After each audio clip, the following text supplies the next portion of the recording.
Fog clings to the Appalachian rails like something alive, waiting. Out here, trains weren't just machines. They were moving vaults, carrying payrolls, whiskey, and secrets. And sometimes they disappeared into the night without a trace. Tonight, we're riding the forgotten rails where greed, desperation, and isolation collided. These aren't the train robbers made famous by dime novels. No, these were outlaws no one ever caught. In places where the law couldn't reach and the hills swallowed the truth. Some trains simply never finished their journey. And the loot they carried? Still missing. Still whispered about in backwoods barrooms and forgotten hollows. We're following the trail of 4 Appalachian train robberies that left more questions than answers. The forests kept their secrets. The mountains kept their silence. And the rails? Well, they're still there waiting for another midnight train. Let's start where the smoke first vanished. Cinder Hollow, West Virginia, 1889. Midnight fell heavy on the switchyard where Baldwin Mine's payroll train slowed its wheels just long enough to be caught. Out of the tree line, shadowed riders appeared, faces hidden beneath worn cloth masks, rifles steady in the moonlight. They didn't speak, didn't fire, just signaled, and the crew obeyed. Crates of coal company payroll, enough cash to cover weeks of dangerous mine work, were unloaded right there in the hollow, vanishing into the forest without a single shot fired. When the sheriff's men finally braved the switchyard the next morning, all they found was a single burned railroad lantern swinging from a tree branch, its charred frame creaking in the wind. No footprints, no wagon tracks, only whispers. Some said striking miners staged the job as revenge. Others blamed outlaws from across the state line. But the money? It was never found. Locals claim if you dig deep enough beneath the black seams of Cinder Hollow, where the mine shafts collapse into darkness, you'll find it waiting, untouched, or maybe cursed. The outlaws at Cinder Hollow vanished into the woods with their loot. But not every mystery came with a trail to follow. Some left nothing but silence. Just 15 years later, over the state line in West Virginia, a different kind of disappearance unfolded. One without gunfire, witnesses, or even a single scream. Fog Ridge earned its name honestly. Curled deep in the Appalachian Mountains where mist clings year-round, thick as breath. In 1904, a federal mail train passed through the ridge en route to Charleston. On board, a full crew, a double-engine locomotive, and sealed bags carrying government payroll. It never made it out the other side. Days later, a search team found the train sitting dead center in a tunnel. The engines were still warm, lanterns still burned, but the crew, gone. No bodies, no blood, not even a set of footprints leaving the tunnel. The payroll was missing, the doors were shut, and the only sound was the drip of water echoing down the stone walls. Some blamed outlaw tunnels, carved by moonshiners and miners beneath the ridge. Others whispered about secret pacts and sabotage. A few believed the men simply walked away, bought off or scared off. But no one was ever found. And to this day, the rails through Fog Ridge are said to hum on certain nights, like the train still wants to finish its journey. By 1911, trains weren't just moving gold and government mail.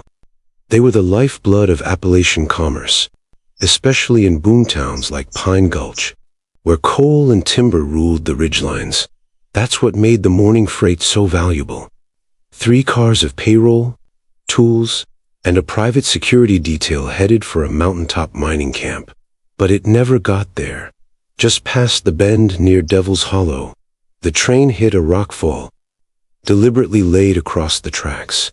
As the conductor stepped out to inspect, gunfire erupted from both ridges. Eyewitnesses later said the ambush was so precise it looked like a military maneuver. When lawmen finally arrived, the cars had been emptied, the security detail was gone, and the robbers had vanished into the pine thickets, leaving behind only shell casings and burned freight manifests. The crime shocked the region not just for its execution, but for its silence. No one claimed the loot. No one bragged. The locals whispered that the gang behind it were ex-soldiers. Men who'd fought overseas and come back with skills, bitterness, and no place to put them. Pine Gulch never saw another train shipment without an armed escort again. But even now, in the twisted trees above the gulch, some say you can still find rusted rifle shells and charred paper. Remnants of a heist that was planned like a war. The Pine Gulch ambush changed how rail shipments were guarded, but even the best security couldn't protect against what happened next. By 1923, the Red Creek Line was the pride of the Appalachian freight system, cutting through high ridges and deep switchbacks to deliver coal, lumber, and on this run, nearly $70,000 in payroll cash to 3 mining camps. That morning, the train left Buckhorn Station on time, passed its last checkpoint at milepost 42, and was never seen again. No derailed tracks, no wreckage, just an empty stretch of forest where the train should have been. Days of searching turned up a few loose rails, a broken telegraph pole, and an oil slick near Red Creek Gorge. But no cars, no crew, no cash. Some whispered it was an inside job, a planned derailment that sent the train plunging into the water below. Others swore the route crossed a section of land controlled by a shadowy mountain family known for making problems disappear. The official report called it equipment failure with loss of crew, but locals kept quiet.